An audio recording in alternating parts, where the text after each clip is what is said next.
They laughed when Elijah Walker sat at the piano. Principal Cartwright's joke had worked perfectly. The quiet black boy from West Side now center stage for everyone's amusement. The detention regular with secondhand clothes and downcast eyes made the perfect target for their mockery. Lincoln Heights Academy held its collective breath, phones ready to capture his humiliation. No one noticed his fingers, how they moved with practiced precision as they settled on the keys. No one knew about the broken keyboard in his apartment where he played in darkness, channeling his late mother's gift. No one expected the haunting melody that suddenly filled the auditorium, silencing every whisper. In that moment, as music transformed the space between mockery and mastery, Elijah Walker wasn't just playing the piano, he was rewriting his story note by perfect note. Just before we get back to it, I'd love to know where you're watching from today, and if you're enjoying these stories, make sure you're subscribed, because tomorrow's special episode is one you definitely don't want to miss. The autumn sun cast long shadows across Lincoln Heights Academy's detention hall as Elijah Walker slipped quietly through the door, 15 minutes late. His second-hand uniform hung loosely on his lanky frame, the navy blue blazer frayed at the edges from years of use by previous students. He kept his eyes down, navigating toward the last empty desk in the back corner of the room. Mrs. Bradley, the English teacher supervising detention, barely looked up from her worn paperback novel. Elijah was grateful for the lack of attention. He settled into the hard plastic chair, pulling out a dog-eared notebook from his backpack and placing it on the desk. His fingers instinctively began tapping a silent rhythm on the desk's surface, imaginary piano keys appearing beneath his fingertips. The classroom was eerily quiet, except for the occasional shuffling of papers and muffled coughs. 20 other students sat scattered throughout the room, serving their time for various minor infractions. Most stared blankly at textbooks or doodled in notebooks. A few had managed to doze off, heads resting on folded arms. The peaceful monotony was shattered when the door burst open, banging against the wall with unnecessary force. Principal Cartwright strode in, his tall frame casting an imposing shadow across the room. His eyes, sharp and calculating, scanned the group of students like a predator assessing prey. "Just checking in, Mrs. Bradley," he announced, his voice carrying an artificial cheerfulness that didn't reach his eyes. "Making sure our troublemakers are behaving themselves." Mrs. Bradley nodded deferentially. "Yes, sir. All quiet today." Cartwright's gaze continued its journey around the room until it landed on Elijah, whose fingers were still moving in their silent dance across the desktop. The principal's thin lips curled into a smirk as he walked over, looming above Elijah's desk. "What's that supposed to be, Walker?" he asked loudly enough for the entire room to hear. "Practicing for a fantasy recital?"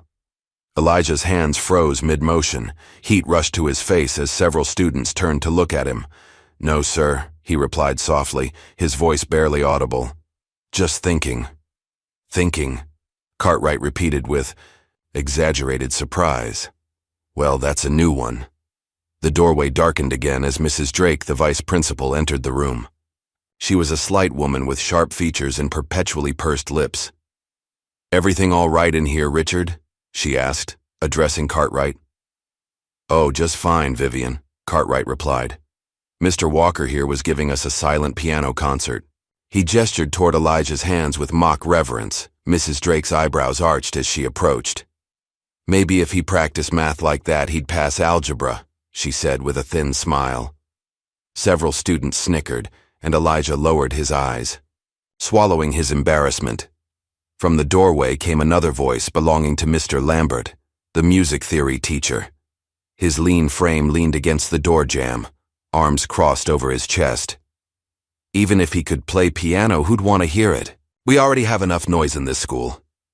The comment hung in the air, its coded undertones unmistakable. Elijah didn't respond. He never did. Instead, he offered a faint, tired smile, the same expression he'd perfected over years of similar encounters. It was neither defiant nor submissive, just a mask he wore to hide the hurt underneath. His non-reaction seemed to irritate Cartwright even more. The principal's jaw tightened momentarily before he muttered, "Yeah, smirk all you want. Maybe we'll get you a spot in the talent show, for comic relief." The trio of administrators shared a knowing look, before Cartwright addressed the room. "Well, enjoy your detention, everyone. I'm sure you're all learning valuable lessons." With that, they filed out, leaving a wake of uncomfortable silence behind them. For the remaining 45 minutes, Elijah sat perfectly still, his hands flat on the desk. When the bell finally rang, he was the first one out the door. The walk home took Elijah through the gradual deterioration of the city's landscape. He started at the well-maintained grounds of Lincoln Heights Academy, with its manicured lawns and newly paved walkways, then made his way through increasingly neglected neighborhoods. The sidewalks cracked beneath his feet, weeds pushing through the concrete like stubborn survivors. Abandoned storefronts with faded signs lined the streets, their windows either boarded up or shattered. Elijah navigated this familiar route with practiced steps, avoiding the larger potholes and occasionally nodding to the few familiar faces he passed. An old man sweeping the stoop of a small convenience store raised a hand in greeting. Elijah returned the gesture with a nod before continuing on. By the time he reached his grandmother's apartment building, the sun was beginning to set, casting an orange glow over the weathered brick structure.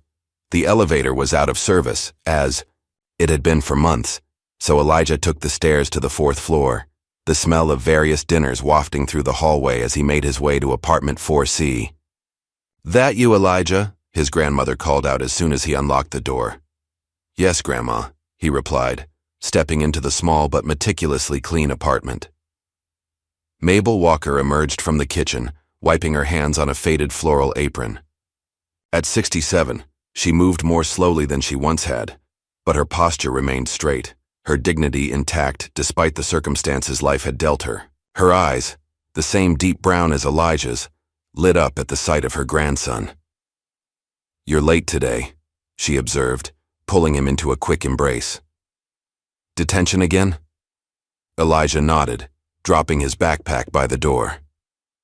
"Mr. Peterson didn't like my essay." Mabel sighed. "That man never likes anything that makes him think too hard." She studied Elijah's face. "Something else happened. I can see it in your eyes." Elijah shrugged, trying to appear casual. "Just Cartwright being Cartwright. Nothing new." His grandmother's expression hardened slightly. "That man," she muttered, shaking her head. "One day he'll eat his words. You mark mine." She patted Elijah's cheek gently. "Dinner's almost ready. Go wash up." Elijah made his way to his small bedroom, closing the door behind him. The room was sparsely furnished, a twin bed with a navy blue comforter, a wooden desk that had seen better days, and a small bookshelf filled with secondhand books. In the dim corner of the room sat an electronic keyboard, its once white keys now yellowed with age.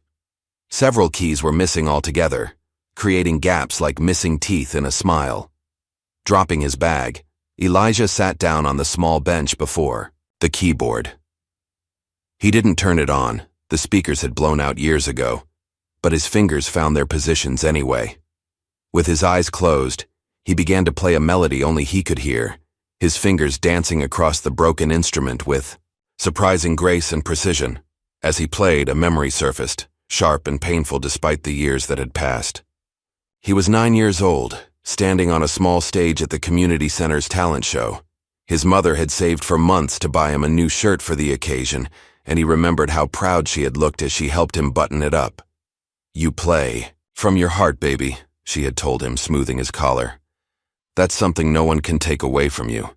But halfway through his performance, something had gone wrong. He had missed a note, then another. Whispers rippled through the audience, followed by a distinct sound of laughter from somewhere in the back. Panic had frozen his fingers, and the music died. Through tears, he had seen his mother rushing toward the stage, her face a mixture of concern and fierce protection. But before she reached him, the memory faded to black, as it always did. Elijah opened his eyes, his fingers now still on the silent keys. His mother had been gone for 6 years now, a car accident that had left him with only his grandmother and these fragmented memories. Sometimes he wondered if he had imagined the talent she always said he had. After dinner, Elijah sat at his desk with a torn notebook open before him. Instead of doing his algebra homework, he sketched music notes and piano keys in the margins, creating visual representations of the melodies that lived in his head. It was a habit he'd developed over the years, a secret language only he could read. The next morning at school, the hallways buzzed with excitement about the upcoming talent show. Posters plastered the walls announcing Lincoln Heights Academy's annual showcase of stars in bold, glittering letters. Students clustered around the sign-up sheets, discussing their acts in animated voices. Elijah kept to the periphery, moving between classes with his usual quiet efficiency. He was waiting at his locker between periods when the PA system crackled to life. "Good morning, Lincoln Heights," came Principal Cartwright's voice, smooth as polished marble. "Just a friendly reminder that sign-ups for our annual talent showcase close this Friday. We encourage all students with genuine talent to participate." There was a pause, and when he continued, there was a hint of amusement in his tone. "Don't worry, folks, even the silent types might surprise us, right, Elijah?" Laughter erupted in the hallway as several students turned to look at Elijah. Heat rushed to his face as he quickly gathered his books and closed his locker, keeping his eyes fixed on the floor. Without a word, he slipped away from the crowd, disappearing down a less-traveled corridor. He didn't stop walking until he reached the east wing of the school, an older section that housed the arts classrooms. The hallway was deserted during this period, offering a momentary respite from the stares and whispers. Elijah leaned against the wall, clutching his books to his chest as he took deep breaths. A door creaked open nearby, and Elijah froze, hoping to remain unnoticed. But it was too late. "You all right there, young man?" The voice belonged to Mr. Delacroix, the elderly music teacher who rarely interacted with students outside his classes. His accent carried traces of his New Orleans upbringing, warm and melodic even in simple conversation. Elijah straightened up quickly. "Yes, sir, just heading to class." Mr. Delacroix studied him with keen blue eyes that seemed to see more than Elijah was comfortable sharing. "You're Elijah Walker, aren't you?" Surprised to be recognized, Elijah nodded. "I heard Cartwright's announcement," the old teacher said, his expression unreadable. "Not very professional, was it?" Elijah shrugged, unsure how to respond to a teacher criticizing the principal. Mr. Delacroix gestured toward the open door behind him. "I was just about to have my lunch.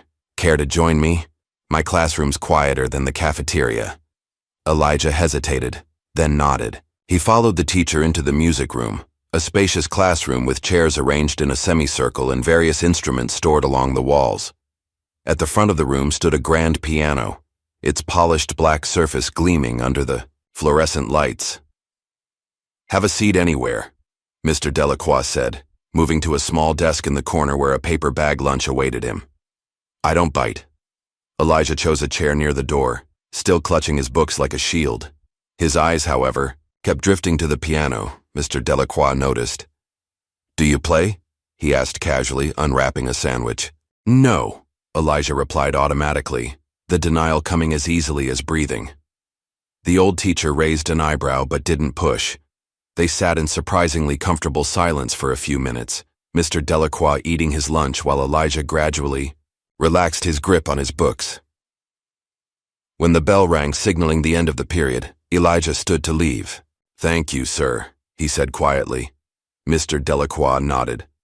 "My door's always open, Mr. Walker. Sometimes a quiet room is all we need to hear ourselves think." Elijah smiled slightly, a genuine one this time, before heading out into the bustling hallway.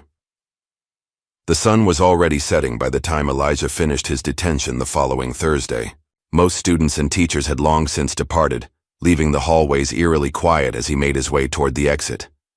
As he passed the music wing, a faint melody drifted through the air, someone playing the piano with delicate precision. Drawn by the music, Elijah slowed his steps. The door to the music room was partially open, a sliver of light spilling into the darkened hallway.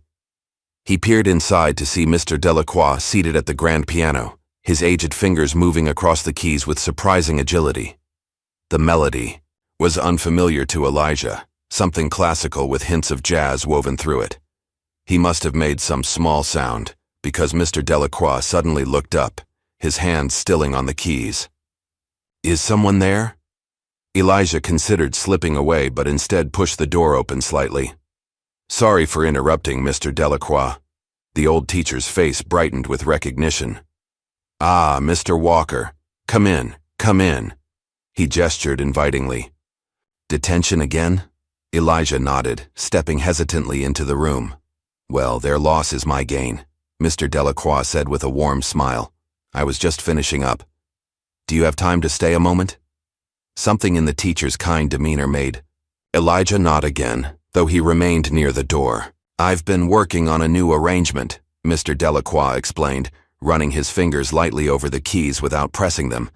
An old jazz standard reimagined with classical elements. Music is wonderful that way, always evolving, always finding new expressions. Elijah's eyes were drawn to the piano, its lid propped open to reveal the complex mechanism within. Without thinking, he moved closer, his backpack sliding from his shoulder to the floor. That thing won't bite, Delacroix said warmly, noticing Elijah's fascination. Would you like to try it? Elijah's instinct was to refuse, to maintain the protective shell he'd built around himself, but something about the quiet room and Delacroix's gentle encouragement made him hesitate. I don't really play, he said, the words sounding hollow even to his own ears. Humor an old man, Delacroix replied, standing and gesturing to the bench. Just feel the keys beneath your fingers. Sometimes that's enough. After a moment's hesitation, Elijah sat down on the bench, his posture stiff. The piano keys gleamed before him, whole and unbroken, unlike his keyboard at home. He lifted the fallboard that covered the keys, revealing the perfect pattern of black and white. Go on, Delacroix encouraged softly. The piano's been played by hundreds of students. One more won't hurt it. Elijah placed his hands on the keys, the cool ivory smooth beneath his fingertips. He pressed one key gently, surprised by the rich tone that resonated through the room. Then another, and another, until he was playing a simple melody, one that had lived in his head for years. Behind him, Delacroix remained silent, but Elijah was too absorbed to notice. His initial hesitation melted away as his fingers found their rhythm, moving with increasing confidence across the keys. The melody evolved, growing more complex, blending elements of blues and classical in a way that seemed to flow naturally from his touch. He wasn't sure how long he played. Time seemed to suspend itself when he was immersed in the music. When he finally stopped, the last notes hanging in the air like a question, he became aware of a small sound behind him. He turned to find Mr. Delacroix hastily wiping his eyes with a handkerchief. I'm sorry, Elijah said quickly, standing up from the bench. I didn't mean to. No, Delacroix interrupted, waving away the apology. That was extraordinary. He tucked the handkerchief back into his pocket and fixed Elijah with a penetrating look. Where did you learn to play like that? Elijah shrugged uncomfortably. My mom taught me some basics when I was little. I just mess around sometimes. That wasn't messing around, Delacroix said firmly. That was music, real music. He moved to a cluttered desk in the corner and picked up his phone. I hope you don't mind, but I recorded a bit of it. I wanted to make sure I wasn't imagining things. Elijah's eyes widened in alarm. You recorded me? Just for my own reference, Delacroix assured him. I won't share it without your permission. He hesitated, then asked directly, Why did you tell me you don't play? Elijah looked down at his hands. Because I don't. Not really. He gestured vaguely at the piano. This is different. It's a real instrument. And what do you have at home? An old keyboard. Half the keys don't work anymore. Delacroix nodded thoughtfully. Yet you play like someone who practices hours every day. He studied Elijah for a moment. Would you be interested in using the school piano after hours? I usually stay late on Tuesdays and Thursdays. You could come by, practice a bit. Elijah's heart raced at the offer. I don't know. Think about it, Delacroix said, not pushing. The offer stands. He glanced at his watch. It's getting late. Do you need a ride home? No, thank you. I'm used to walking. As Elijah gathered, his backpack, Delacroix added casually. You know, we could call it a mentorship program, completely under the radar. You've got something special, Elijah. Something people either fear or try to exploit. Better to nurture it quietly for now. The words resonated with Elijah, acknowledging a truth he'd felt, but never articulated. He nodded, understanding the implicit warning. Thank you, Mr. Delacroix. Call me Del, the teacher replied with a smile. Everyone does. As Elijah made his way home in the gathering dusk, his mind kept returning to the feeling of the piano keys beneath his fingers and the sound that had filled the room.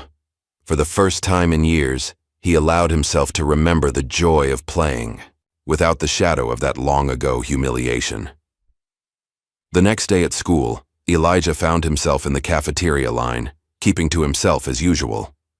He had just paid for his lunch when Mrs. Drake appeared beside him, her clipboard clutched against her chest like armor. "Mr. Walker," she said crisply. "A word?"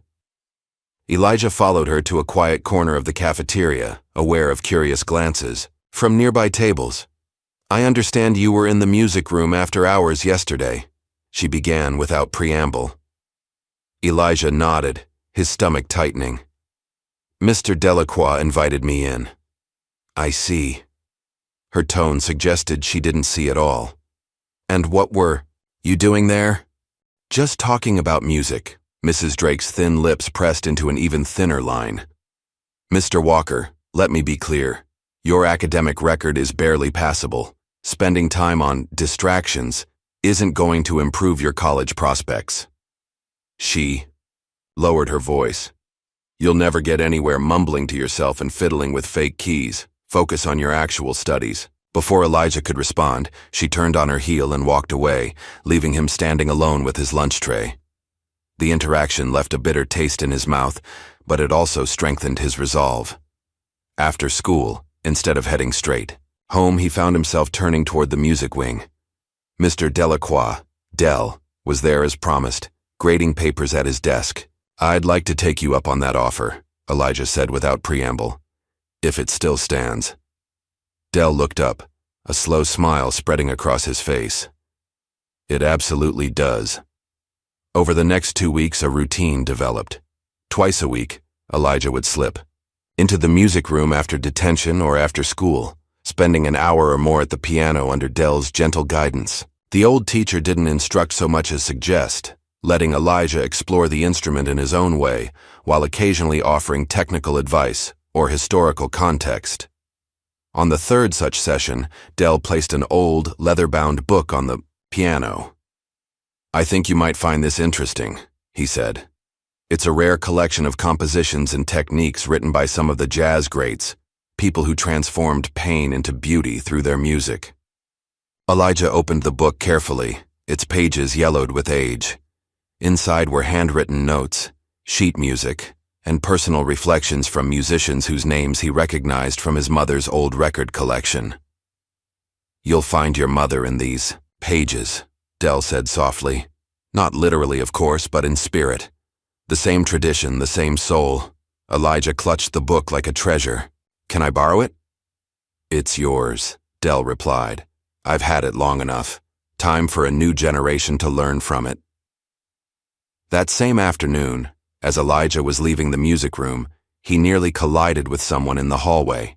Stepping back, he found himself face to face with Alicia Tran, her violin case clutched in one hand. "Sorry," they both said simultaneously. Alicia recovered first. "You're Elijah, right? I didn't know you played piano." Elijah nodded uncomfortably, unsure how to respond. Alicia was Lincoln Heights' star music student, first chair violin in the orchestra, and winner of numerous competitions. Her father was a music professor at the local university, and rumor had it she was already being courted by Juilliard. "I heard you," she continued, gesturing toward the music room. "Just now. What you played. It was insane." Her dark eyes were alight with genuine enthusiasm. "You've got to do the talent show." Elijah felt his chest tighten at the mere suggestion. "No, I just mess around. It's not performance ready. Are you kidding? That improvisation was better than half the conservatory students I know." She tilted her head, studying him. Why don't you ever play for anyone? The question hit too close to home. Images flashed through Elijah's mind, the community center stage, the laughter, his mother's face. I have to go, he muttered, pushing past her and heading down the hallway at a brisk pace. Wait, Alicia called after him, but Elijah kept walking, his heart hammering in his chest. That evening, Elijah sat on his bed with Dell's book open before him, losing himself in the words and music of those who had come before. One passage in particular caught his attention, a reflection by a pianist who had faced discrimination throughout his career. They expected me to fail, to falter, to apologize for taking up space at the piano. So I played louder. I played with more heart. I made them hear me until they couldn't pretend I was invisible anymore. The words resonated deeply, stirring something in Elijah that had long been dormant. He closed the book and moved to his broken keyboard, turning it on despite the static-filled sound it produced. With the book's inspiration fresh in his mind, he began to play, working around the missing keys, reimagining the melody to accommodate the instrument's limitations. The next day at school, Dell greeted Elijah with unusual excitement. I have a proposition for you, he said as soon as Elijah entered the music room. How would you feel about recording some of your playing? Properly, I mean, with good equipment. Elijah hesitated. What for? For you, Dell replied. So you can hear what I hear when you play. Sometimes we need that outside perspective to truly understand our own gifts. Before Elijah could respond, there was a knock at the door. To his surprise, Alicia stood in the doorway, a tentative smile on her face. I hope I'm not interrupting, she said. Mr. Delacroix asked me to help with some recording? Elijah shot Dell a questioning look, but the old teacher merely smiled. Alicia knows her way around audio equipment better than I do, and she's already heard you play, so just once, Alicia added quickly, and I thought it was amazing. Caught between discomfort and a strange new desire to share his music, Elijah finally nodded. Okay, just one recording. For the next hour, Dell and Alicia set up equipment while Elijah warmed up at the piano, his initial nervousness gradually giving way to the familiar comfort of the music. When everything was ready, he closed his eyes and began to play, a piece he had been developing in his head for days, inspired by Dell's book and his own experiences. The music flowed from him without effort, his fingers finding the perfect keys, even with his eyes closed. It was both structured and improvisational, drawing on classical training but infused with jazz rhythms and blues-inspired chord progressions. As he played, he felt the weight of years lifting from his shoulders, the mockery, the silence, the loss, all transformed through his fingertips into something beautiful. When he finished, the room was silent. He opened his eyes to find both Dell and Alicia staring at him with expressions of stunned appreciation. That was... Alicia began, then shook her head, seemingly at a loss for words. That, Dell said firmly, is what music is supposed to be. Later, that evening, in the privacy of Alicia's car parked outside his apartment building, Elijah listened to the recording for the first time. The sound quality was excellent, capturing every nuance of his playing with perfect clarity. As the final notes faded, he sat in stunned silence.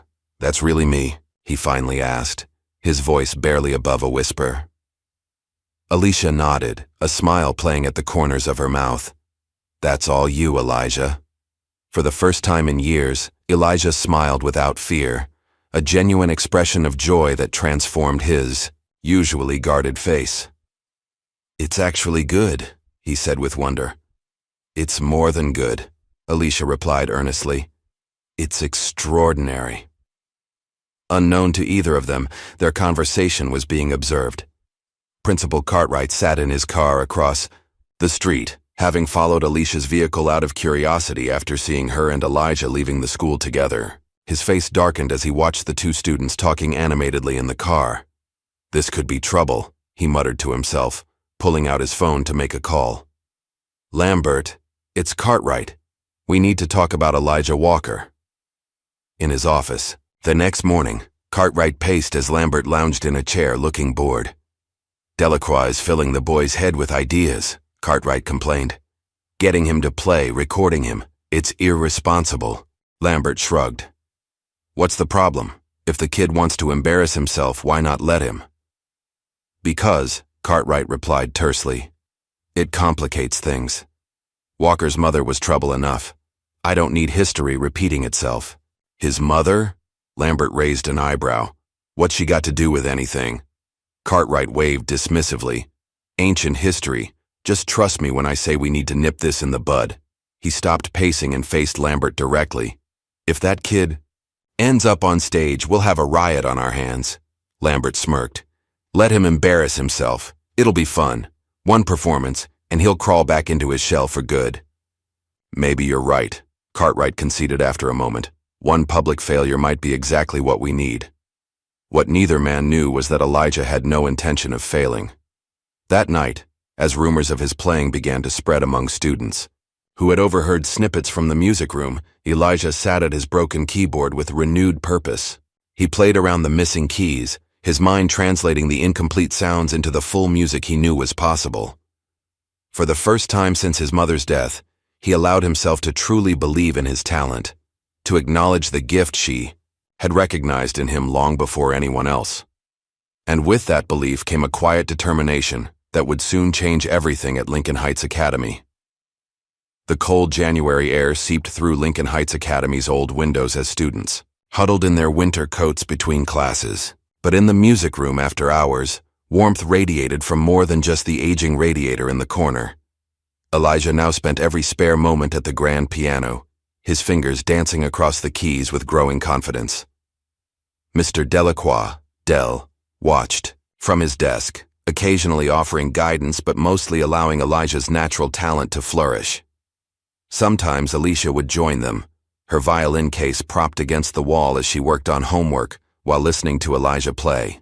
You're getting faster, Alicia remarked one afternoon as Elijah finished a particularly complex passage. That section used to trip you up. Elijah nodded, a small smile playing at his lips. These after-school sessions had become the brightest part of his days, a sanctuary where his music could exist without judgment or mockery. Try the transition again, Del suggested, but this time, let the melody breathe a bit more before the key change. As Elijah replayed the section with subtle adjustments, none of them noticed the small group of students who had stopped in the hallway outside the partially open door. 4 white students from the school's jazz band stood silently listening. That's the kid Cartwright clowned at the assembly, one whispered to another. He's actually good? Better than good, replied another. That's some next-level stuff. The group lingered for several minutes before reluctantly moving on when a teacher approached. But the next day they returned, this time with a few more curious listeners. And the day after that, the impromptu audience grew again. Word began to spread through the student body. The quiet black kid from the wrong side of town, the one Principal Cartwright had publicly mocked, was secretly a piano prodigy. Between classes, snippets of conversation about Elijah floated through the hallways. Have you heard him play yet? I stood outside for like 20 minutes yesterday. Someone said he writes his own music. My cousin goes to Franklin Prep and even they're talking about him. Among those who took notice was Emily Parker, a junior who ran a music blog with a modest but dedicated following. One afternoon, she lingered in the hallway with her phone held discreetly at her side, recording the muffled sounds coming from the music room. That evening, she uploaded a blurry, low-quality video with the caption, "Hidden Mozart in the Hood?" The post gained traction quickly, first among Lincoln Heights students, then spreading to other schools in the district. Comments poured in. Who? Is this guy? Why isn't he in the school orchestra? Someone get this man a record deal. By Friday of that week, the video had over 1,000 views, a substantial number for Emily's previously obscure blog. During gym class, Troy Manning, the school's star quarterback, watched the video on a teammate's phone, his expression darkening with each passing second. What's wrong, Manning? The teammate asked. Jealous someone else is getting attention for once? Troy scoffed, tossing the phone back. Please, playing piano isn't exactly going to get him a scholarship. He looked across the gym to where Elijah was half-heartedly participating in a basketball drill. Better watch those fingers, Beethoven. he called out loudly enough for everyone to hear. "You'll need him for that comedy show." Several students laughed, but others exchanged uncomfortable glances. The tide of public opinion was beginning to shift. After gym, Elijah was changing in the locker room when he overheard two students discussing Emily's blog post. "Yo, have you seen that video of the piano kid? It's blowing up." "What video?" Elijah froze, his shirt halfway over his head. "Video? What video?" He didn't have to wonder long. By lunchtime, it seemed everyone in the cafeteria was watching something on their phones, glancing up at him when he passed. The feeling of being observed, of being discussed, sent a familiar anxiety crawling up his spine. "Elijah!" Alicia appeared at his side, looking concerned. "Have you seen it?" He shook his head. She pulled out her phone and showed him Emily's blog post. The video was poor quality, the audio muffled through the door, but it was unmistakably him playing one of his original compositions. "Who?" he began, but was interrupted by Mrs. Drake's sharp voice. "Ms. Tran, Mr. Walker, no phones during lunch period." Mrs. Drake swooped down on them, her hand extended expectantly. Alicia reluctantly handed over her phone.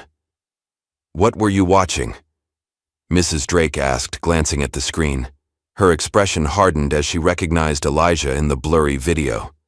With a few quick taps, she deleted the file. "Hey!" Alicia protested. "You can't just—" "I can and I did," Mrs. Drake replied coolly. "And I suggest you both focus on your studies rather than spreading delusions." She looked directly at Elijah as she emphasized the last word. "Do you want to be responsible for promoting false hope?" Without waiting for a response, she moved to another table where students were also watching phones, confiscating devices and deleting files as she went. "She can't delete it from the internet," Alicia whispered after Mrs. Drake moved away. "It's already out there." Elijah nodded, but his appetite was gone. The thought of people watching him, judging him, brought back the memory of that long-ago talent show and the humiliation that followed. That afternoon, Elijah arrived at the music room to find Dell in an unusually excited state. "There you are," the old teacher exclaimed. "Have you checked your school email today?" Elijah shook his head. "I don't usually." "Well, you should. The school received a rather interesting letter this morning." Dell handed him a printed email. "Read it." The letter was from someone identifying themselves only as an advocate for arts education. It proposed funding a school-wide talent showcase with professional equipment, judges from local music schools, and a $20,000 music scholarship for the winner. $20,000? Elijah whispered, scarcely believing the figure. "For college," Dell confirmed. "The donor is anonymous, but the offer is legitimate. The board has already approved it." "But why?" "I don't know," Dell admitted. "But I have my suspicions." He smiled cryptically. Perhaps someone saw a certain video and recognized real talent. The news of the scholarship spread through Lincoln Heights like wildfire. Suddenly, the annual talent show, usually a minor event with minimal attendance, was the talk of the school. Auditions were announced for the following week, with the showcase itself scheduled for the month after. Sign-up sheets appeared on bulletin boards throughout the school, quickly filling with names of hopeful students. Elijah passed by one such sheet daily, stopping to look but never adding his name. "You have to sign up," Alicia urged him after a particularly good practice session. "This is your chance." "I don't know," Elijah hedged. "What if I freeze up again? What if you win and get to go to any music school you want?" Alicia countered. "What if this changes everything?" Her words haunted him for days. On the final afternoon before the sign-up deadline, Elijah stood before the sheet, pen in hand. After a long moment of internal debate, he quickly scrawled his name at the bottom of the list and walked away before he could change his mind. What he didn't know was that Principal Cartwright had been watching from his office doorway. As soon as Elijah disappeared down the hallway, Cartwright approached the sign-up sheet and examined it with narrowed eyes. Then, pulling out a pen, he crossed out Elijah's name and rewrote it at the very top of the list. "Let's get the awkward part out of the way early," he muttered to himself with a satisfied smile. The next day, Dell stormed into Cartwright's office without knocking. "What's the meaning of this?" he demanded, waving a copy of the audition schedule. "Putting Elijah first?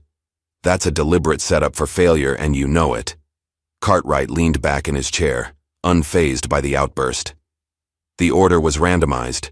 For fairness," he lied smoothly. "Would you prefer I give him special treatment?" "Don't play games with me, Richard," Dell said, his voice low and controlled despite his anger. "I've been teaching at this school longer than you've been an administrator. I know manipulation when I see it." Cartwright's fake smile faded. "You're clinging to some romantic idea of genius rising from the ashes. That's not how the world works, Raymond. You're setting that boy up for disappointment." "The only one setting anyone up here is you," Dell retorted. "And I have to wonder, why? What exactly are you afraid of?" The question hung in the air between them, loaded with unspoken history. After a tense moment, Cartwright turned his attention to some papers on his desk. "If there's nothing else, I have work to do." Dell left, without another word, his concern for Elijah deepening. That evening he called Alicia. "We need to prepare him," he said without preamble. "Cartwright's put him first on the schedule." "First?" Alicia echoed, understanding the implications immediately. "That's deliberate," Dell finished for her. "I've tried to get it changed, but Cartwright won't budge. We need to help Elijah be ready." Across town, Alicia was facing problems of her own. Her father, Professor Tran, had just confronted her about her after-school activities. "I heard you've been spending time with that Walker boy," he said during dinner, his tone making it clear he disapproved. "The one from West Side." Alicia set down her fork, meeting her father's gaze steadily. "His name is Elijah, and he's incredibly talented, so I've heard," her father replied dryly, "along with rumors about disruptive behavior and academic problems." "Those rumors are lies," Alicia shot back. "And if you heard him play, you'd—" "I forbid you from associating with him," Professor Tran interrupted. "Your Juilliard audition is in 3 months. I will not have your reputation tarnished by some project case." Alicia stood up from the table, anger flashing in her eyes. "If Elijah's name ruins my future, then the future isn't worth it." She walked out of the dining room, leaving her father staring after her in shocked silence. The night before the audition, Elijah stood before the mirror in his small bathroom. His grandmother had taken his only suit, a hand-me-down from a church donation, to be tailored with money she'd saved from her disability checks. It fit him properly now, the dark blue fabric highlighting his lean frame. As he adjusted the collar, his fingers began their familiar dance, playing an invisible piano on the edge of the sink. He closed his eyes, running through the piece he'd chosen for the audition, an original composition he'd titled simply, "For Her." Taking a deep breath, he opened his eyes and looked at his reflection. "This is for you, Mom," he whispered. The morning of the auditions dawned cold and clear. Lincoln Heights Academy's auditorium, usually reserved for assemblies and the occasional drama production, had been transformed. Professional lighting equipment and an impressive sound system had been installed overnight, courtesy of the anonymous donor. A panel of 3 judges, music professors from nearby colleges, sat at a table facing the stage. Behind the curtain, nervous students paced and practiced last-minute warm-ups. Elijah stood apart from the others, perfectly still except for his fingers moving silently at his sides. He wore his newly tailored suit and a pair of dress shoes Dell had given him. My nephews, never worn, would be ashamed to waste them. Alicia found him in his quiet corner. "Remember what we practiced," she said, squeezing his arm encouragingly. "Forget the audience. Forget Cartwright. Forget everything except the music." Elijah nodded, too nervous to speak. From the stage came the voice of the event coordinator, a local radio personality volunteering her time. "Welcome to Lincoln Heights Academy's Scholarship Showcase auditions. Our first performer today is Elijah Walker, piano." A ripple of whispers spread through the audience. Most had come expecting Elijah to be somewhere in the middle of the program, giving them time to witness several other acts first. Principal Cartwright, seated in the front row, leaned back with a smug smile. anticipating the disaster he was sure would unfold. "That's you," Alicia whispered, giving Elijah a gentle push toward the stage. "You've got this." Elijah walked onto the stage, the bright lights momentarily blinding him. As his eyes adjusted, he could make out the packed auditorium, far more attendees than usual for a school audition. News of the video and the mysterious scholarship had drawn a crowd, including several local music teachers and even a reporter from the community newspaper. He approached the grand piano, a beautiful instrument brought in specifically for the showcase, much finer than the school's usual upright. Some scattered chuckles came from the audience as he sat down, reminding him of Cartwright's comic relief comment. For a moment, doubt flooded Elijah's mind. He glanced toward the wings where Dell stood watching, giving him an encouraging nod. Taking a deep breath, Elijah placed his hands on the keys and began to play. The first notes were tentative, almost questioning. Then as the melody took shape, his confidence grew. The piece he had composed, Silhouettes of Her, began as a delicate, wistful tune that gradually built in complexity and emotion. Each note a memory of his mother, each chord progression, a conversation they would never have. Within seconds, the scattered chuckles died away. The audience fell completely silent, captivated by the unexpected beauty flowing from Elijah's fingers. In the front row, Cartwright's smug smile faded, replaced by a look of disbelief. Elijah closed his eyes, losing himself in the music. Under his touch, the piano sang with joy and wept with loss, telling a story more eloquent than words could express. The technical difficulty of the piece became apparent as it progressed. Challenging runs, unexpected harmonies, and emotionally complex passages that professional pianists would struggle to interpret so effectively. When the final notes faded, into silence, Elijah opened his eyes to find the entire auditorium on its feet. The applause was deafening, punctuated by shouts and whistles. Several audience members were openly wiping away tears. The judges, who had maintained professional composure throughout, exchanged looks of astonishment. One leaned over to whisper to another, "Where's this kid been hiding?" In the front row, Cartwright clapped mechanically, his face a mask of forced politeness that couldn't hide his displeasure. Next to him, Mrs. Drake looked as though she had swallowed something bitter. Elijah stood, took a brief bow, and walked off stage in a daze. In the wings, Alicia threw her arms around him. "You did it!" she exclaimed. "You were amazing!" Dell approached, more slowly, his eyes suspiciously bright. "You were never meant to be hidden," he said simply, his voice thick with emotion. The remainder of the auditions proceeded, but everyone knew they were witnessing the aftermath of something extraordinary. Students who had previously ignored or mocked Elijah now approached him with congratulations and questions about how long he'd been playing. Teachers who had dismissed him as troublesome or unremarkable now saw him in a new light.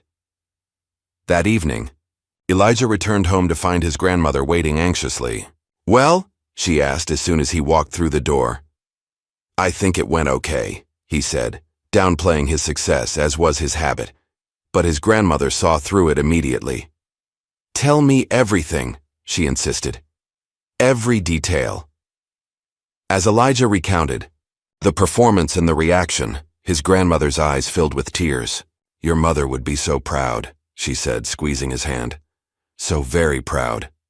The next morning, Elijah arrived at school to find himself the center of attention. Students he had never spoken to greeted him in the hallways. Teachers who had previously overlooked him now acknowledged him with nods or smiles. It was disorienting after years of invisibility. During lunch period, Alicia joined him at his usual isolated table, along with several members of the school orchestra who had never given him a second glance before. "Everyone's talking about you," one of them said. "Someone posted about your audition on social media, and it's getting shared like crazy." Elijah shifted uncomfortably under the attention. "It wasn't that big a deal." "Are you kidding?" Another student chimed in. "Mr. Patterson from Franklin Prep was there. He's already asking if you'd consider transferring to their music program." The conversation continued, but Elijah noticed Alicia had grown quiet, her expression troubled. "What's wrong?" he asked when the others were distracted. "Nothing," she said quickly. Just be careful, okay? Not everyone is happy about what happened yesterday.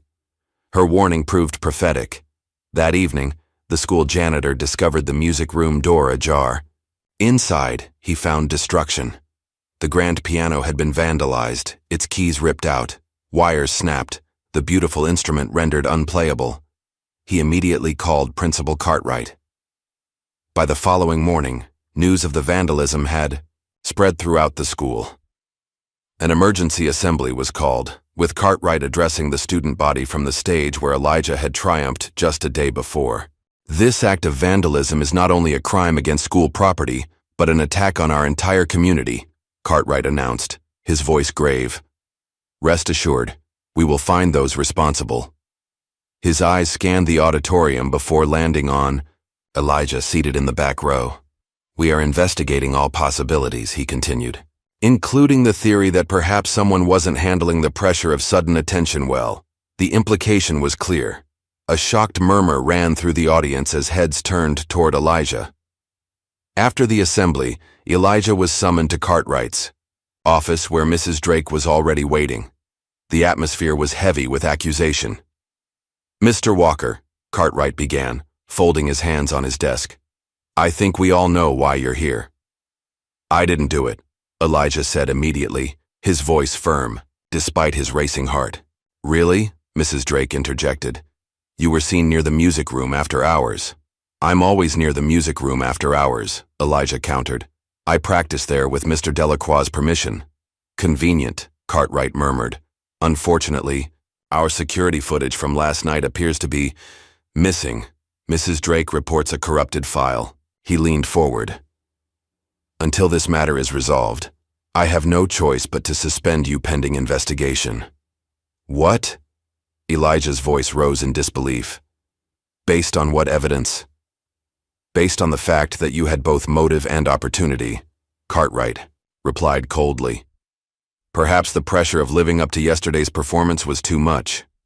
Before Elijah could protest further, Mrs. Drake handed him a formal suspension notice. You are not to set foot on school property until this investigation is concluded, she stated. All your belongings will be collected and delivered to your home. As Elijah left the office in shocked silence, he found Dell waiting in the hallway, his face ashen. This is outrageous, the old teacher sputtered. They can't possibly… They already have, Elijah interrupted quietly. I'm suspended. Dell placed a hand on Elijah's shoulder. We'll fight this. I'll speak to the board, call in every favor I'm owed. They can't get away with… His words were cut short as he suddenly grimaced, pressing a hand to his chest. His face contorted in pain. Dell? Elijah asked, alarmed. Are you okay? The teacher tried to respond but instead crumpled forward. Elijah caught him before he hit the floor, lowering him gently. Help! He shouted. Somebody help!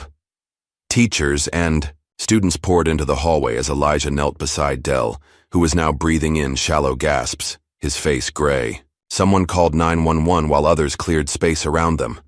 Paramedics arrived minutes later, quickly assessing Dell's condition as a mild stroke. As they loaded him onto a stretcher, he reached for Elijah's hand. Don't let them win, he managed to say, before being wheeled away. Alicia found Elijah sitting alone on the steps outside the school, watching as the ambulance carrying Dell disappeared down the street. I heard what happened, she said, sitting beside him. Both things. The suspension and Dell. Elijah nodded numbly. They think I did it. They think I destroyed the piano. Nobody who knows you believes that, Alicia insisted. This is Cartwright's doing. He's trying to discredit you. Why? Elijah asked, genuine confusion in his voice. Why does he hate me so much? Alicia shook her head. I don't know. But I'm gonna find out. She pulled out her phone. The security footage doesn't just corrupt itself. Someone deleted it, which means there was something on it they didn't want anyone to see. How can you prove that? I can't, she admitted. Not yet. But the system keeps logs of who accesses the files. My cousin works in IT for the district. I think it's time I called in a favor. That evening, as Elijah walked home along the familiar route, He was surprised to see a familiar truck parked outside his grandmother's apartment building. Troy Manning stepped out, looking uncomfortable in the unfamiliar neighborhood. "What are you doing here?" Elijah asked warily. Troy shifted his weight from one foot to the other. "I heard about what happened, the suspension. Come to gloat?" "No," Troy said, looking genuinely distressed. "I came to tell you. I saw something. Last night after practice. I was heading to my car when I saw someone sneaking around near the music wing." Elijah's heart raced. "Who?" "I don't know for sure," Troy hedged. "It was dark, and they were moving fast. But," he took a deep breath, "it wasn't a student. It was someone older. A teacher, maybe." "Did you tell Cartwright?" Troy looked down. "No, I was scared. Coach says I can't afford any trouble if I want that football scholarship." "So why tell me now?" "Because it's not right," Troy said simply. "What they're doing to you. And," he hesitated, "I saw your performance yesterday. It was incredible, man. Real talent. I guess I was jealous before, but this is different." As Troy drove away, promising to think about coming forward, Elijah felt a glimmer of hope for the first time since the suspension. Someone had seen something. There was a chance to clear his name. What he didn't know was that someone else was already interested in his story. Naomi Reyes, a journalist who had been assigned to cover the scholarship showcase for the local paper, had witnessed both Elijah's stunning performance and the suspicious aftermath. Her reporter's instincts told her there was more to this story than a simple act of vandalism. As she sat in her small office that evening, reviewing her notes and the limited information available online about Elijah Walker, she made a decision. This wasn't just about a talented kid or a damaged piano. There was something deeper here, something that spoke to issues of opportunity, prejudice, and the systems that either nurture or suppress potential. She picked up her phone and dialed Alicia Tran's number, which she had collected along with other contact information at the audition. "Hello, Alicia. This is Naomi Reyes from the Herald. I'd like to talk to you about Elijah Walker." Morning light filtered through threadbare curtains as Elijah sat by his bedroom window, watching students make their way to Lincoln Heights Academy. 3 days had passed since his suspension, and the enforced isolation felt like a physical weight on his shoulders. He traced invisible melodies on the windowsill, piano keys appearing and disappearing beneath his fingertips as faint echoes of music played in his mind. His grandmother appeared in the doorway, concern etched on her weathered face. "You should eat something, baby. I made eggs." "Not hungry," Elijah replied, his eyes still tracking the students outside. Mabel Walker sighed, crossing the small room to sit on the edge of his bed. "This isn't right, what they're doing to you. I've been thinking maybe I should go down there and—" "No," Elijah interrupted quickly. "Please don't. It'll just make things worse." His grandmother's expression hardened with quiet determination.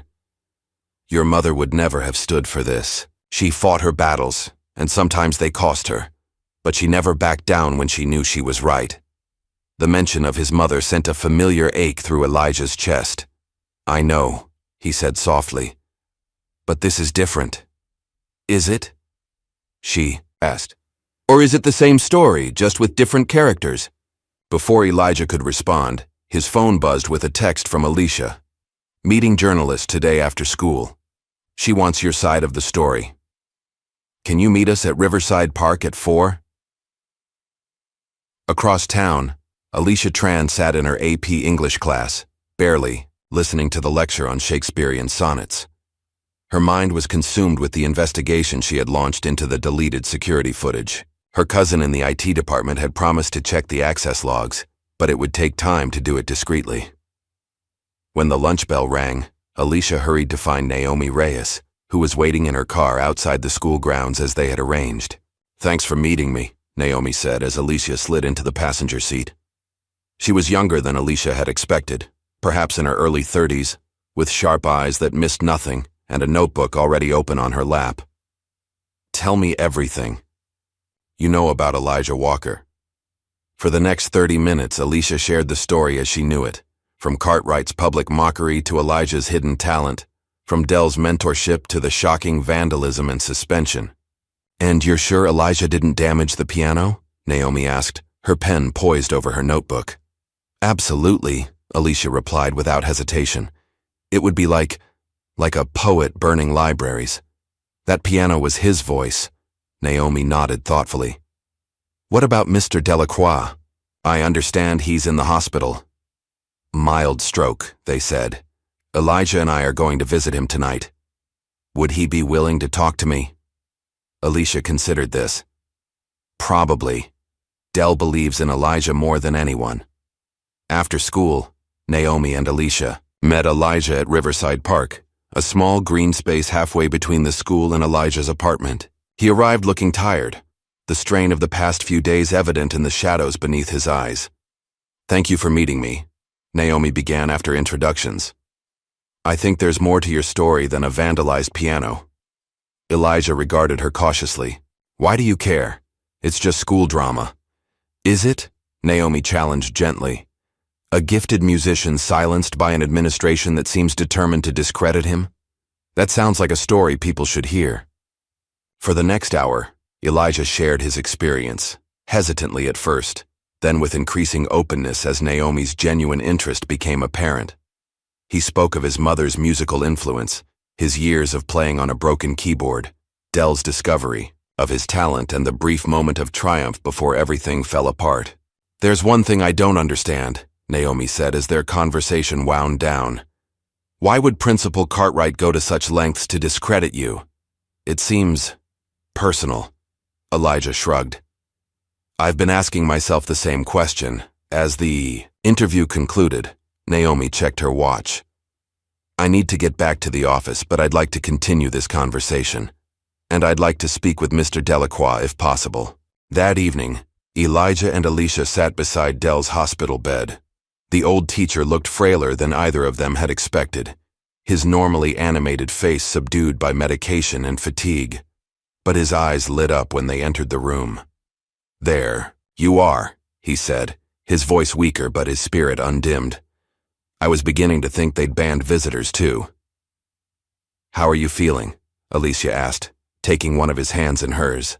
"Like I've been hit by a bus," Dell replied with a weak smile. "But they tell me I'll live." His gaze shifted to Elijah. "What's happening at school? Have they come to their senses yet?" Elijah shook his head. "No change. Still suspended pending investigation."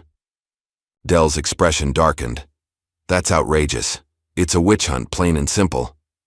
"We met with a journalist today," Alicia said. "Naomi Reyes from the Herald. She wants to talk to you." "Good." Dell nodded. "It's time people knew what's really happening at Lincoln Heights." He turned to Elijah, his expression suddenly urgent.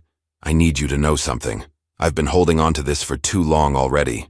"What is it?" Elijah asked, leaning closer. "It's about your mother," Dell said. "And Cartwright."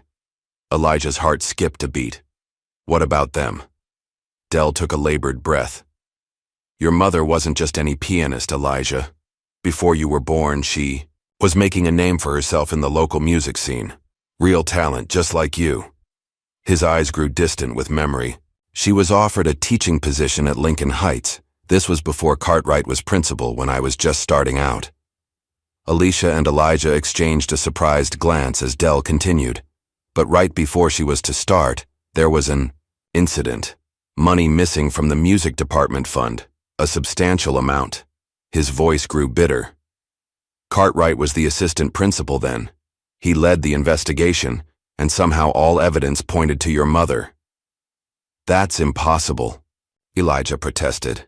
"She would never—" "Of course not," Dell agreed. "But the evidence was convincing enough. She lost the position, and her reputation was damaged. Her performing career suffered. She never fully recovered professionally." Elijah struggled to process this new information. "Why didn't you tell me this before?" "Because I couldn't prove anything," Dell admitted. "I had suspicions but no evidence. And after she died," he trailed off, looking genuinely remorseful. "I should have told you sooner, I'm sorry." The revelation added new depth to Cartwright's animosity. It wasn't just about Elijah. It was about his mother, too. A connection Elijah had never suspected. As they left the hospital, Elijah was quiet, lost in thought. Alicia walked beside him, respecting his silence until they reached the bus stop. "Are you okay?" she finally asked. "I don't know," Elijah admitted. "It's like finding a missing puzzle piece, but now the whole picture looks different." Back at his apartment, Elijah found his grandmother sitting at the kitchen table with a worried expression. "What's wrong?" he asked immediately. She held up an official-looking letter. "Eviction notice. They say we're 3 months behind on rent." "That's impossible," Elijah protested. "You always pay on time." "They claim they never received my last 3 payments," she said, her voice tight with controlled anger. "And with the delay in my disability checks this month..." Elijah took the letter, reading the cold, bureaucratic language threatening to remove them from their home in 30 days if payment wasn't received. It felt like one more blow in a week full of them. The next morning, desperate to contribute something to their dire financial situation, Elijah took his broken keyboard to a pawn shop in town.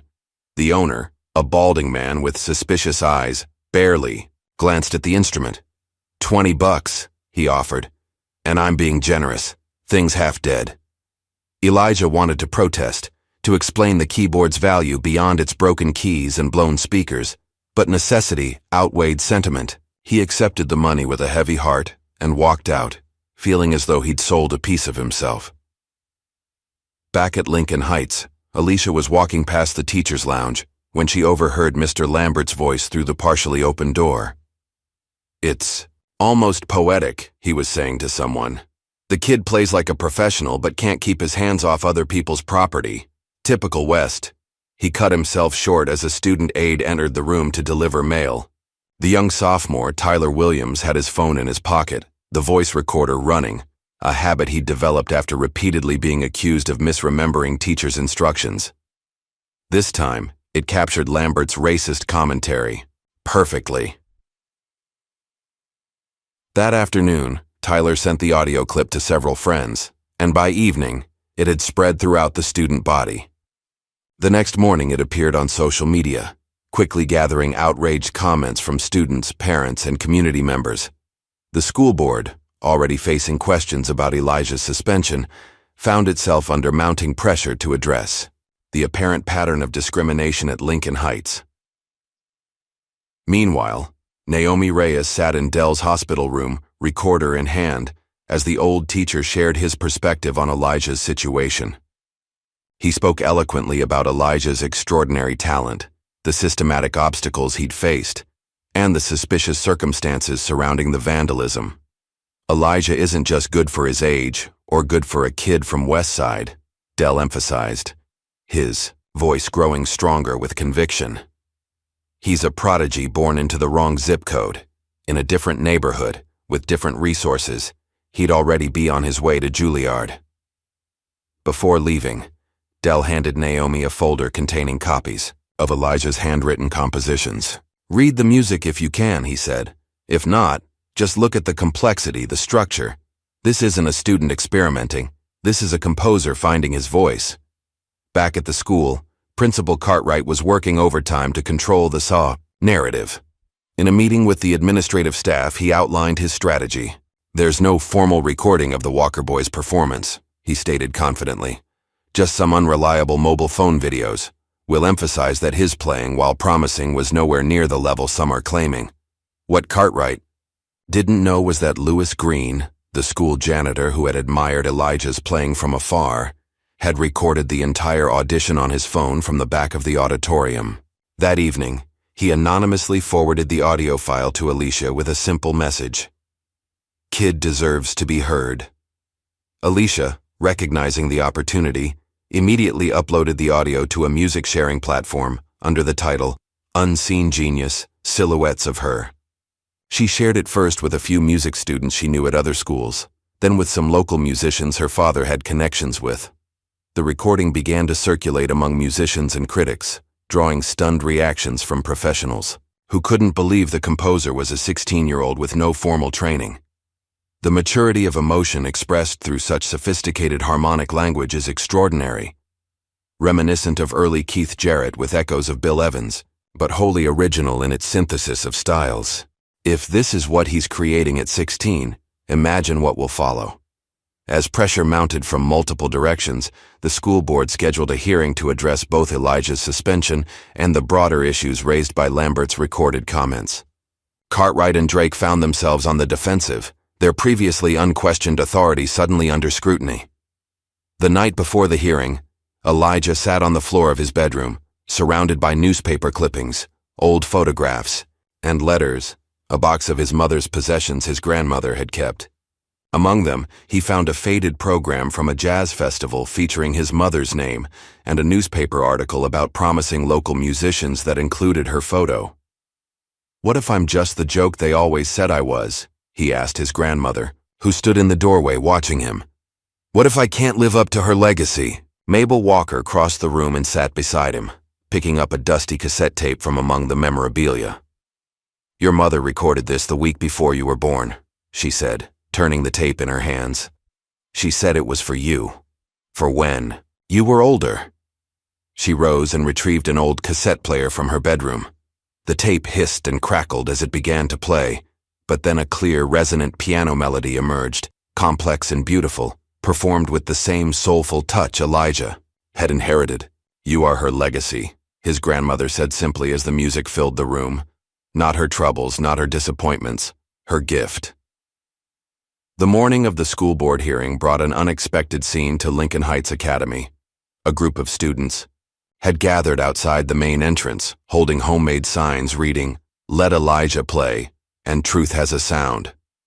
Among them were members of the school orchestra, the jazz band, and even a few athletes who had been moved by Elijah's performance and disturbed by the aftermath. Inside the administrative building, the conference room was packed beyond capacity. Board members sat at the front, looking uncomfortable with the unusual level of attention. Reporters from local papers, including Naomi Reyes, lined the back wall. Cartwright and Drake sat stiffly on one side of the room, while Elijah, his grandmother, and Alicia occupied the other. The board chairwoman, Dr. Eleanor Wells, called the meeting to order with a sharp rap of her gavel. "This hearing has been convened to address recent events at Lincoln Heights Academy, specifically the suspension of student Elijah Walker, and related concerns about administrative conduct." She gestured to a wheelchair that had just been pushed through the door. "I understand Mr. Delacroix wishes to speak first." Del, looking pale but determined, was wheeled to the front of the room by a hospital attendant.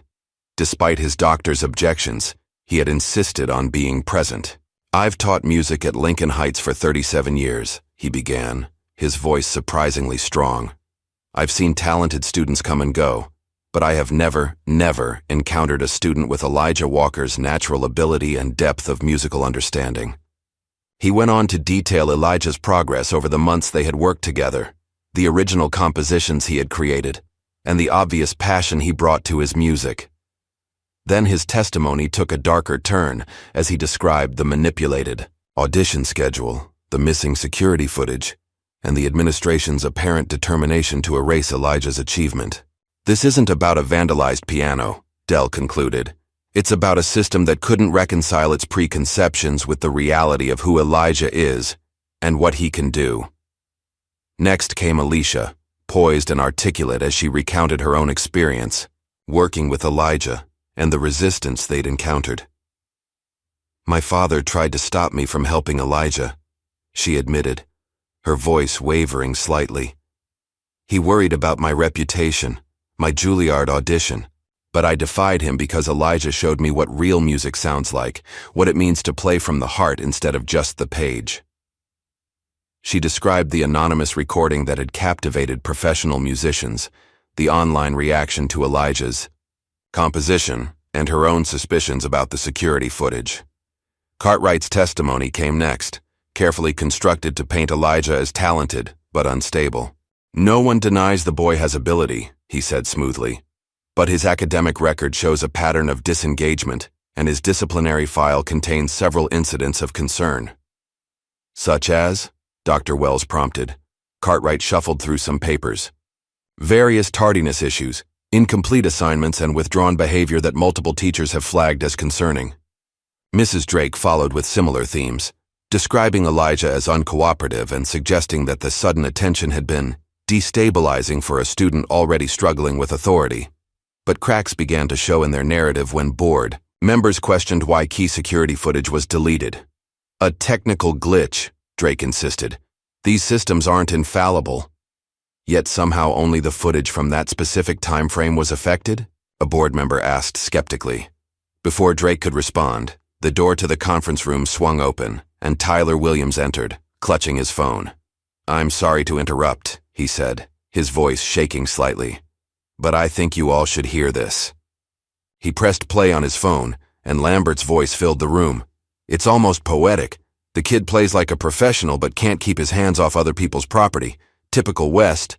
The recording stopped abruptly, leaving a stunned silence in its wake. Dr. Wells recovered first. "Is that Mr. Lambert's voice?" she asked, though the answer was obvious to anyone who knew the music theory teacher. Tyler nodded. "Yes, ma'am. I recorded it in the teacher's lounge yesterday." Dr. Wells exchanged glances with the other board members. "In light of this new information, I believe we should place Mr. Lambert on administrative leave pending further investigation." "Agreed," said another board member.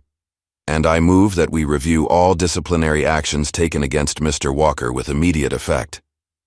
The meeting was beginning to shift decidedly in Elijah's favor when Naomi Reyes raised her hand. "If I may," she said, standing. "There's a piece of this puzzle I think the board should consider." All eyes turned to the journalist as she approached the front of the room. "In researching Elijah's story, I discovered something that may be relevant to these proceedings." She opened a folder and extracted several photocopied documents. 16 years ago, Elijah's mother, Sophia Walker, was accused of stealing funds from the Lincoln Heights Music Department, an accusation that effectively ended her teaching and performance career. Murmurs rippled through the room as Naomi continued. The investigation was led by then-Assistant Principal Richard Cartwright, who filed the official report that resulted in her dismissal. She placed the documents on the table in front of the board. "The signatures are all there." All eyes turned to Cartwright, whose face had drained of color. That's irrelevant ancient history," he stammered. "It has no bearing on the current situation, doesn't it?" Naomi challenged. "A talented black musician was accused of theft based on circumstantial evidence, her career destroyed. 16 years later, her equally talented son faces similar accusations after demonstrating extraordinary ability. The common denominator in both cases sits right there." She pointed directly at Cartwright. The room erupted in whispers as Cartwright attempted to regain control. "This is outrageous. You can't possibly suggest I've harbored some kind of grudge for 16 years. It's absurd." "Is it?" Naomi countered calmly. "Or is it a pattern?" Before Cartwright could respond, the conference room door swung open once more. Troy Manning walked in, his Letterman jacket a splash of color against the institutional beige walls. "I need to say something," he announced without preamble. "I saw someone near the music room the night the piano was vandalized." Dr. Wells gestured for him to approach. "Go on, Mr. Manning." "I was leaving late after football practice," Troy explained, visibly nervous, but determined. "I had to get something from my locker, so I cut through the east hallway. That's when I saw Mrs. Drake using her keycard to enter the music wing." All eyes swiveled to Mrs. Drake, whose composed facade cracked visibly. "That's preposterous," she hissed. "I wasn't anywhere near the school that evening." "Actually," Alicia interjected, rising from her seat and approaching the board, "you were." She placed a printed document on the table. "This is a time-stamped record of keycard entries for that evening. It clearly shows Mrs. Drake's card was used to access the music wing at 9:47 p.m., well after hours and just before the estimated time of the vandalism." "Where did you get that?" Drake demanded, her voice rising. "Does it matter?" Alicia responded evenly. "Is it accurate?" Drake opened her mouth to protest, then closed it again, her expression hardening into a mask of silent fury. Dr. Wells studied the document, then looked up at Drake with undisguised disappointment. "Mrs. Drake, you are suspended effective immediately, pending further investigation into these allegations. As Drake was escorted from the room, the board conferred briefly before Dr. Wells addressed Elijah directly. "Mr. Walker, on behalf of the Lincoln Heights School Board, I apologize for the treatment you have received. Your suspension is lifted immediately." A cheer erupted from the students gathered outside, who had been receiving live updates via text from those inside. "However," Dr. Wells continued once the noise subsided, "given the attention this situation has generated, we believe the best way forward is to proceed with the talent showcase as planned. Your participation, which we strongly encourage, will be subject to the same criteria as all other performers." Elijah nodded, understanding what wasn't being explicitly stated. He would need to prove himself again, this time with even more eyes watching. As the hearing concluded, Elijah found himself surrounded by well-wishers and supporters. Dell, still in his wheelchair, gripped Elijah's hand tightly. "This is just the beginning," he said, his eyes bright with vindication. "Now you get to show them who you really are." Outside, Naomi approached Elijah with a smile. "Quite a day," she observed. "How does it feel?" Elijah considered the question seriously. "Like I've been holding my breath for years," he finally said, "and I'm just now learning I can breathe." As they walked out into the afternoon sunshine, the scattered applause of students and community members washed over them like a wave, the idea, first notes of a new composition just beginning to take shape. Monday morning arrived with a clarity that seemed new to Elijah as he approached Lincoln Heights Academy. The familiar brick building looked different somehow, not physically changed, but transformed by the events of the past weeks. Students gathered in small clusters near the entrance turned to watch his approach, their expressions ranging from curious to supportive. Elijah, a sophomore girl he barely knew, waved enthusiastically. "Good to have you back." Others joined in, with nods, smiles, and quiet greetings as he made his way up the steps. The whispers that followed him now carried a different tone. Not mockery, but something closer to respect. Elijah kept his head up, acknowledging the greetings with small nods but maintaining the quiet dignity that had become his shield over the years.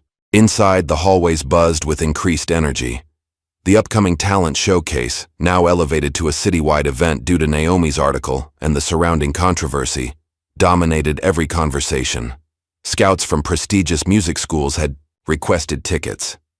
Local celebrities had announced their attendance. What had begun as a modest school function was transforming into Elijah's unofficial debut to the wider musical world.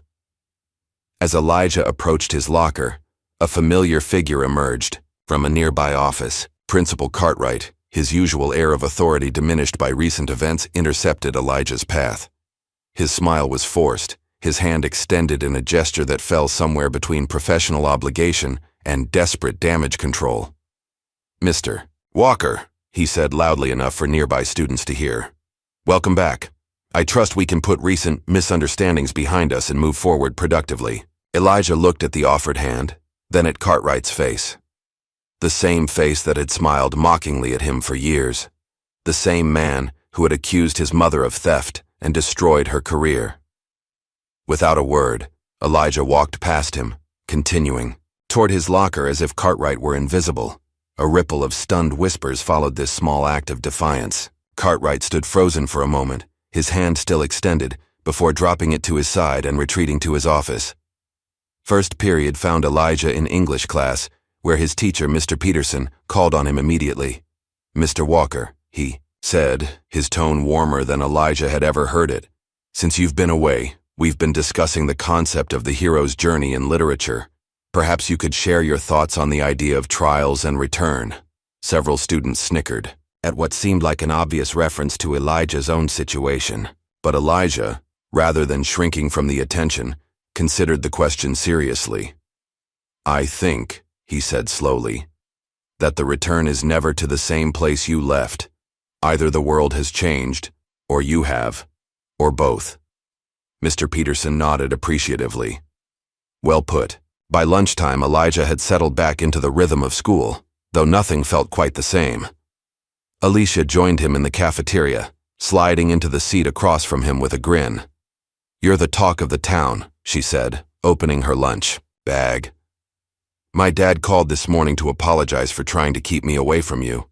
Apparently he's been following the news and had a change of heart." Elijah raised an eyebrow. "Seriously?" "Well," Alicia amended, "he said your commitment to your craft is admirable and that he may have misjudged the situation, which for my dad is practically getting down on his knees and begging forgiveness." Elijah smiled, a genuine, unguarded expression that was becoming less rare with each passing day. After school, Elijah and Alicia headed to the auditorium, where preparations for the showcase were well underway. Professional lighting and sound equipment had been installed, and a team of technicians was fine-tuning everything for optimal performance conditions. At the center of the stage stood a gleaming grand piano, not the school's old upright, but a brand-new Steinway concert grand that had been delivered that morning. "Anonymous donor," the stage manager explained when Elijah asked about it. "Specifically requested for your performance." Elijah approached the instrument reverently, running his fingers lightly over the polished surface before sitting on the bench. The keys felt perfect beneath his touch, responsive and balanced in a way his old keyboard, and even the school's previous piano had never been. He played a few experimental notes, then a brief scale, marveling at the rich, resonant tone. "It's magnificent," he whispered. Dell, who had been released from the hospital that morning and insisted on coming straight to the school, wheeled himself to the edge of the stage. "It suits you," he said, his voice still weak, but his eyes bright. "With pride, a proper instrument for a proper musician." Over the next week, Elijah divided his time between catching up on schoolwork and preparing for the showcase. He and Alicia had initially planned to perform a duet, combining piano and violin in a piece they had been developing together. But, as the event drew closer, Elijah felt a growing conviction that he needed to perform solo again, something more personal than even silhouettes of her. Late one night, sitting at his grandmother's kitchen table with staff paper spread before him, Elijah began to sketch out a new composition. He titled it simply, "The Joke." The piece began with jarring, discordant notes that mimicked laughter, mocking, dismissive, cruel. But gradually, these harsh sounds transformed, finding harmony and purpose, building toward a powerful, emotional crescendo that silenced the laughter and asserted its own voice. He worked on it obsessively, refining and polishing every phrase. When he finally played it for Dell and Alicia 3 days before the showcase, both were visibly moved. "That's it," Dell said, wiping away tears. "That's your statement to the world." On the day of the showcase, Lincoln Heights Academy was transformed. Television vans lined the parking lot.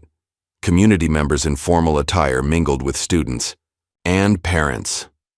Inside the auditorium, every seat was filled, with people standing along the walls and sitting in the aisles despite the fire marshal's objections. Backstage, Elijah adjusted his tie, a new one, purchased specifically for this night. His grandmother had splurged on a proper suit as well, using money from a community fundraiser Naomi had quietly organized after learning about their eviction notice. "You nervous?" Alicia asked, peeking into the small dressing room assigned to him. "Strangely, no," Elijah replied truthfully. "For the first time, I feel like I'm exactly where I'm supposed to be." The showcase was scheduled to begin at 7 p.m. sharp. At 6:45, the stage manager approached Elijah with a concerned expression. "We have a problem," he said. "Your name isn't on the introduction list. Principal Cartwright submitted the final program this afternoon, and somehow you were omitted." Elijah felt a momentary flash of the old anxiety, but it was quickly replaced by a calm determination. "It doesn't matter," he said. "Everyone knows why they're here." What Elijah didn't know was that Naomi had already gotten wind of the omission. Within minutes, her tweet hit social media. "School tries to silence gifted black pianist, again. Let Elijah play." The online response was immediate and overwhelming. As audience members scrolled through their phones while waiting for the show to begin, the hashtag spread through the auditorium like wildfire. By 6:55, it was trending locally. At 6:58, the superintendent of schools arrived, having been alerted. to the situation. He found Cartwright in the wings and, after a brief, intense conversation, escorted him from the building. The audience, witnessing this drama unfold at the edge of the stage, erupted in spontaneous applause. At 7:05, the show began. The MC, a local radio personality, addressed the audience with barely contained excitement. "Good evening, Lincoln Heights. We've had a slight change in our program tonight. It seems only fitting that we begin with the young man whose extraordinary talent brought us all together. Ladies and gentlemen, please welcome to the stage, Elijah Walker."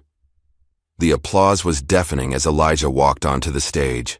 The spotlights were blinding at first, making it impossible to see the audience. But as his eyes adjusted, he could make out his grandmother in the front row, seated beside Dell in his wheelchair and Alicia's family. He approached the piano, his piano now, in a way none had ever been before, and sat down. The audience fell silent, a collective breath held in anticipation. Elijah closed his eyes, placed his hands on the keys, and began to play The Joke.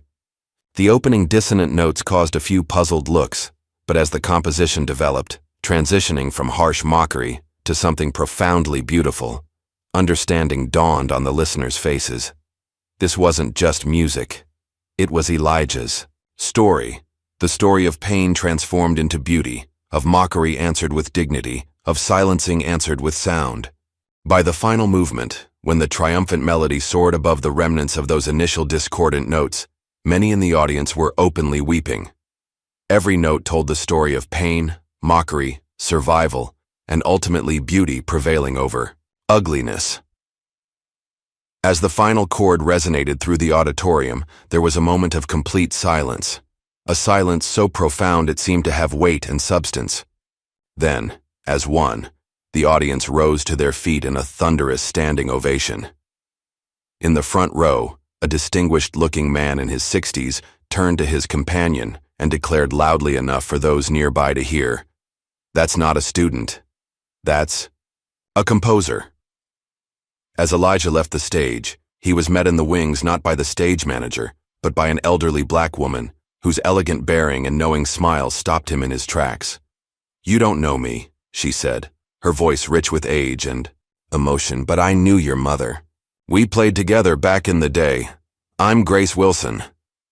Elijah's eyes widened in recognition. His mother had mentioned Grace often, her mentor, her bandmate, her friend. "She'd be proud," Grace continued, placing a weathered hand on Elijah's arm. "And now the world finally hears you." The rest of the showcase proceeded, but the evening had already reached its emotional peak.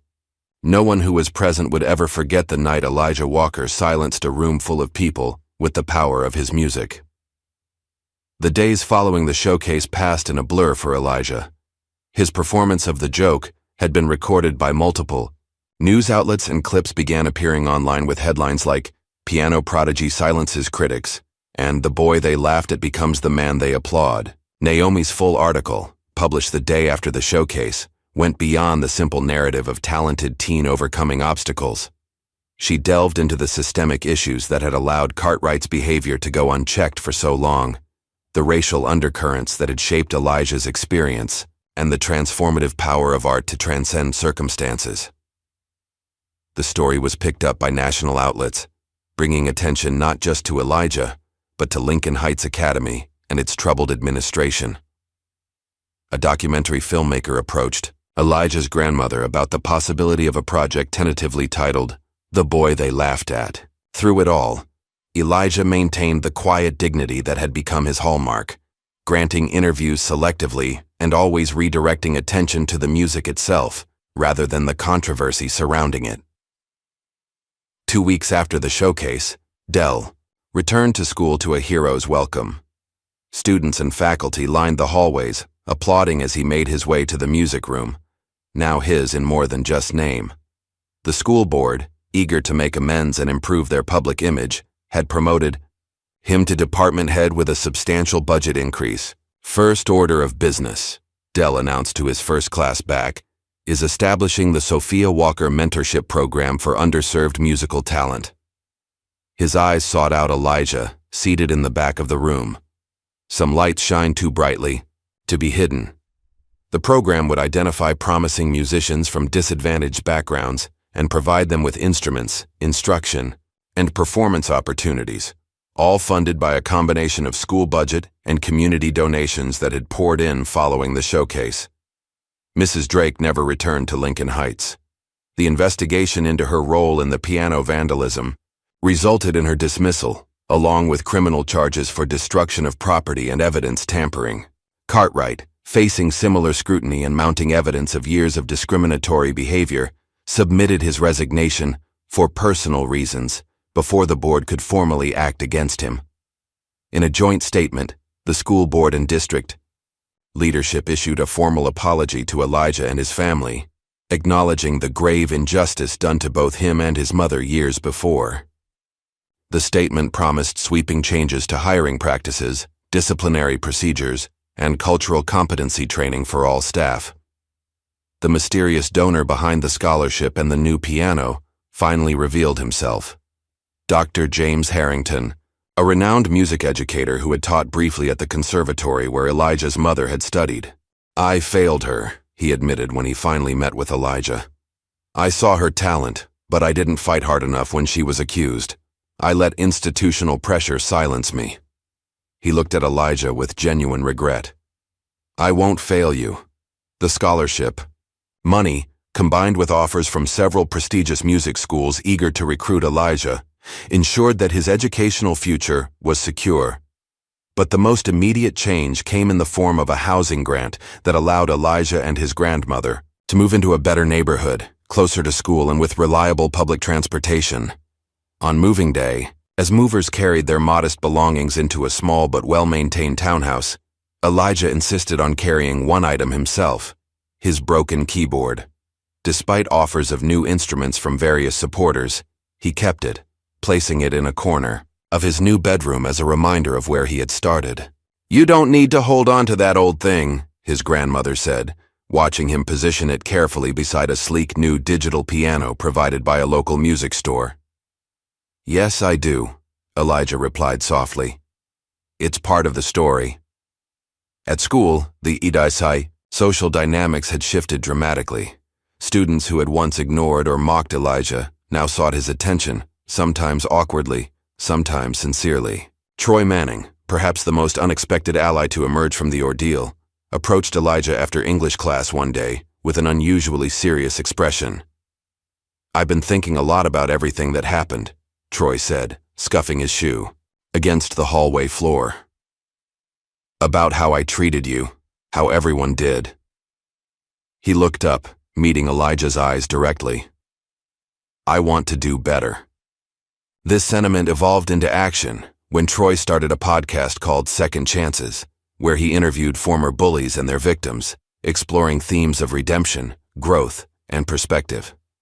His first guest was himself, candidly discussing his treatment of Elijah and what he had learned in the aftermath. Alicia's dream of attending Juilliard remained on track, bolstered now by a new composition she and Elijah had written together, a piece that had captured the attention of the admissions committee during her audition. But beyond their musical collaboration, a deeper bond had formed between them, not romantic in nature, but soul deep, a connection forged through shared purpose and mutual respect. "We're going to change things," she told him one afternoon as they worked on a new piece in the music room, "not just for ourselves, but for everyone who comes after us." In the wider world, Elijah's story continued to resonate.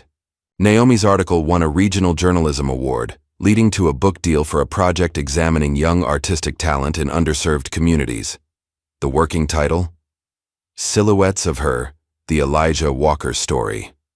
As for Elijah himself, invitations began to arrive from venues across the country and beyond: a small jazz club in New Orleans, a community arts festival in Chicago, a youth concert series in New York.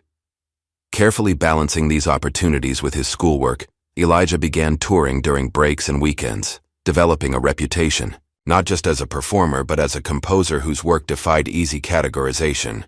His performances blended elements of jazz, blues, classical, and even hints of hip-hop, creating a musical language uniquely his own. Critics struggled to pigeonhole him, eventually settling on phrases like cross-genre innovator and boundary-defying prodigy. But audiences simply came to hear what would emerge from his hands next. Every performance, regardless of venue or audience, ended the same way, with the joke. Over time, the piece evolved, growing more nuanced, incorporating new elements while maintaining its core message of transformation. And every time, Elijah would introduce it the same way. This is, for anyone who's ever been silenced, overlooked, or underestimated, your voice matters. And with that, he began to play, his music flowing outward like ripples in a pond, touching each young listener with the possibility of their own unleashed legacy. Have you ever wondered how many brilliant voices we silence? With our assumptions, how many stars we extinguish before they have a chance to shine? Elijah's story isn't just about music, it's about who we choose to hear and who we force into silence. If this resonated with you, please like, subscribe, and share to help more untold stories find their audience.